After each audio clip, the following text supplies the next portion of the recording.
ఢిల్లీ సింహాసనంపై కూర్చునే పార్టీ ఏంటి అనే దానిపై ఇప్పటికే క్లారిటీ వస్తుంది. ఇప్పటివరకు ఉన్న ట్రెండ్స్ ప్రకారం ఢిల్లీని ఏలేదు ఎవరు. 29 స్థానాల లీడ్లో మాత్రమే ఆమ్ ఆద్మీ పార్టీ ఉంది. ఆమ్ ఆద్మీ పార్టీ సారి అధికారాన్ని కోల్పోబోతోంది అనే చర్చ జరుగుతుంది.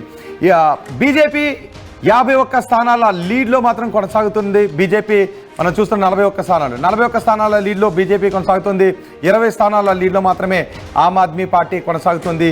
ఈ ఢిల్లీ కోటను పూర్తిగా బీజేపీ తమ గుప్పెట్లో పెట్టుకునే అవకాశం కల్పిస్తుంది. ఢిల్లీ కోటపై పట్టును ఆమ్ ఆద్మీ పార్టీ కోల్పోతుంది. ఢిల్లీ కోటకు ఈసారి ఢిల్లీ కోటలో ఉండే సింహాసనంపై ఈసారి బీజేపీ అభ్యర్థిని కూర్చోబెట్టడానికి ప్రజలు పట్టం కట్టుకున్నారు అని బీజేపీ నేతల ఆశాభావాన్ని వ్యక్తం చేస్తున్నారు. అవే పరిస్థితులు కనిపిస్తున్నాయి.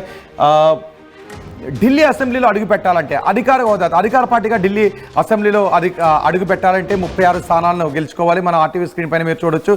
బీజేపీ నేతలు చేసుకుంటున్న సంబరాలు మీరు ఆర్టీవీ స్క్రీన్ పైన